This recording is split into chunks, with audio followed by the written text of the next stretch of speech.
मध्य प्रदेश सरकार का फैसला हुआ है कि सरकारी नौकरियों में राज्य के लोगों को ही सिर्फ नौकरियां मिलेंगी। ये कहीं ना कहीं क्षेत्रीयतावाद को बढ़ावा देने जैसा है और है ही। ये देखिए, आप उदाहरण के तौर पे देख सकते हैं कि मध्य प्रदेश ही नहीं, हाल के दिनों में आंध्र प्रदेश, हाल के दिनों में झारखंड की स्थिति देखिए, या फिर आप ये देख सकते हैं कि हरियाणा की क्या स्थिति है। कहीं ना कहीं क्षेत्रीय स्तर पे जो बढ़ावा मिल रहा है, भूमिपुत्रों की अवधारणा को विकसित किया जा रहा है, ये छात्रों के हित में नहीं है। मेरा मानना है कि बदलते परिदृश्य में हम ये मानते हैं कि अपने प्रत्येक राज्य को अपने मूल निवासियों पर फोकस करना चाहिए, उनको बढ़ावा देना चाहिए, लेकिन इसका अर्थ ये नहीं है कि संघीय ढांचे पे चोट किया जाए। जो मेरिट है, जो मेरिट पूर्ण अभ्यर्थी हैं, उनके साथ अन्याय नहीं होना चाहिए। I am a domicile of Madhya Pradesh. Being a domicile of Madhya Pradesh, I would not favor the decision of our state government to reserve 100% of the state jobs for domiciles of Madhya Pradesh. Why is this decision not right? Because, it violates our Article 16, which guarantees that there can be no discrimination made on the grounds of place of birth or residence. And also it violates our Article 19, to freedom to move, reside, settle in any part of the country. It also violates the very fundamental principles of our preamble, that is equality and fraternity. When it comes to reservation, no doubt reservation is important because it is an affirmative action that is required for the upliftment of the oppressed, of the excluded, to compensate for the centuries of the oppression against the certain castes like the SCs, STs and the OBCs. And it is important to equalize the unequals. क्या ये फैसला बेरोजगारी की समस्या का समाधान कर पाएगा? क्या फैसला संविधान के संघीय ढांचे को कमज़ोर नहीं करेगा? क्या फैसला मेरिट वाले विद्यार्थी को हताश नहीं करेगा? क्या केंद्र और माननीय सर्वोच्च न्यायालय को इस मामले में स्वतः संज्ञान लेते हुए हस्तक्षेप नहीं करना चाहिए? आज जब कहीं ना कहीं ऐसे डिसीजंस आते हैं कि हम जॉब्स को सिर्फ लोकल यूथ के लिए ही रिजर्व करेंगे, तो इससे ऐसा लगता है कि हमारा जो इंडिया एक यूनाइटेड कंट्री का जो एक सपना था, वो कहीं ना कहीं बिखर ना जाए।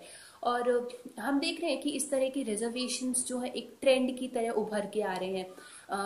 पिछले साल ही जगन मोहन रेड्डी गवर्नमेंट ने एक ऐसा डिसीजन लिया था कि हमारी जो इंडस्ट्रियल जॉब्स हैं वो सिर्फ हमारे यूथ के लिए रिजर्व की जाएंगी।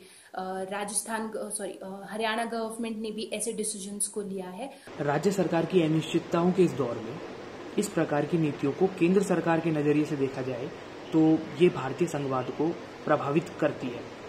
लेकिन यदि जैसा कि अभी केंद्र सरकार ने भी हाल ही में नेशनल रिक्रूटमेंट एजेंसी की घोषणा की है, कॉमन एलिजिबिलिटी टेस्ट की बात की है, जो कि कई एजेंसियों द्वारा अलग अलग एग्जाम चलाए जा रहे थे, उसको एक ही एजेंसी द्वारा अब कराया जाएगा। इस प्रकार की घोषणाएं अब राज्य सरकार को भी करनी चाहिए। स्थान के आधार पर आरक्षण अच्छी बात है, बिल्कुल ये होना चाहिए।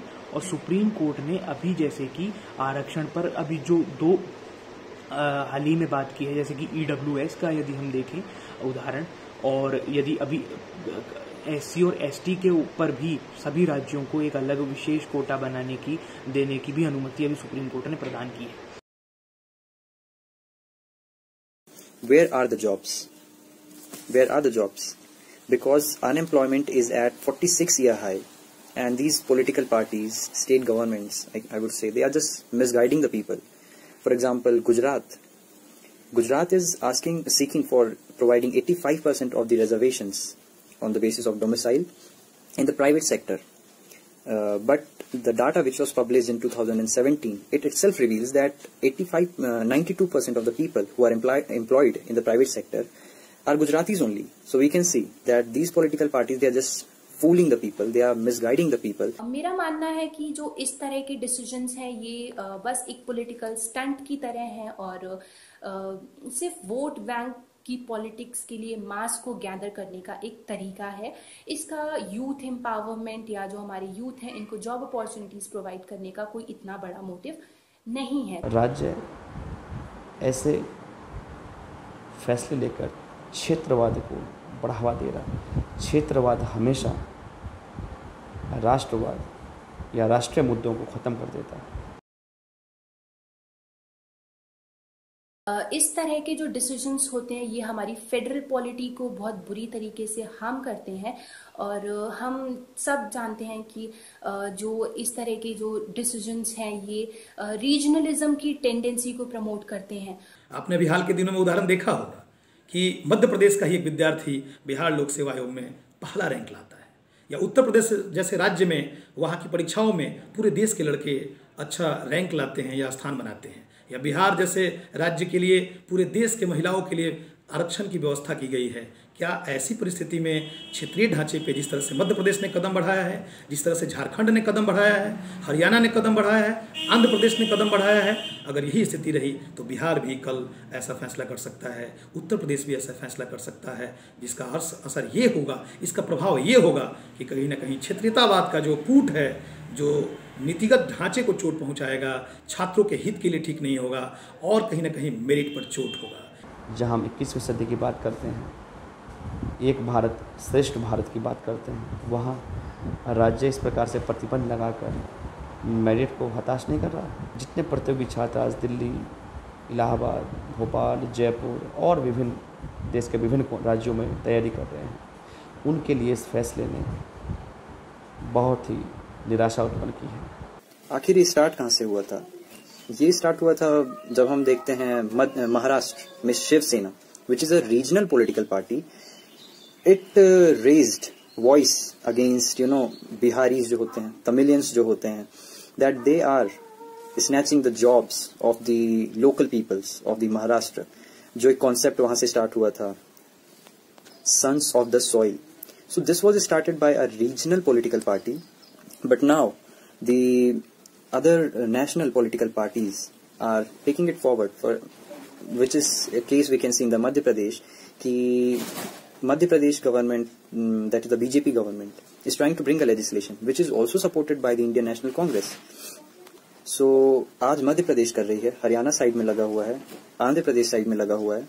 अ टाइम वुड कम जहाँ पे सारे के सारे स्टेट्स जो होंगे वो अपनी जो स्टेट गवर्नमेंट की जॉब्स हैं वो पूरी रिजर्व कर देंगे सिर्फ डोमिसाइल्स के लिए। Supreme court itself is against this move. It has, in the previous judgments, it has said that it is unconstitutional. अगर यही परिस्थिति रही तो हमें सुप्रीम कोर्ट की तरफ देखना होगा या केंद्र सरकार की तरफ देखना होगा और ये विचार करना होगा कि क्षेत्रीय स्तर की जो कूट है उसको रोके, क्षेत्रीयता को रोकने के लिए सुप्रीम कोर्ट नियम बनाए या हस्तक्षेप करे और सेंट्रल भी विचार करे कि ऐसी परिस्थिति पैदा न हो। नहीं तो आगे चलकर कहीं ना कहीं जो मेरिट वाले अभ्यर्थी हैं उनको इसका व्यापक रूप से हानि उठाना पड़ेगा। सुप्रीम कोर्ट है उसको जरूर से इस तरह के डिसीजंस में इंटरवीन करना चाहिए और प्रॉपर गाइडलाइंस निकालनी चाहिए ताकि इन फ्यूचर इस तरह के डिसीजंस ना लिए जाएं और जो गवर्नर्स हैं इनको भी प्रॉपर स्क्रूटनी के बाद ही ऐसे डिसीजंस को अपनी एसेंट देनी चाहिए और सारे पॉजिटिव्स और नेगेटिव्स को कंसिडर करना चाहिए। The government should focus upon the employment generation, that is skill enhancement, vocational training programs, increasing the ease of doing business and improving the infrastructure, which will attract more companies and investment and lead to the more generation of the employment into the area and the state. And it is also time for the central government and the Supreme Court to intervene into the issue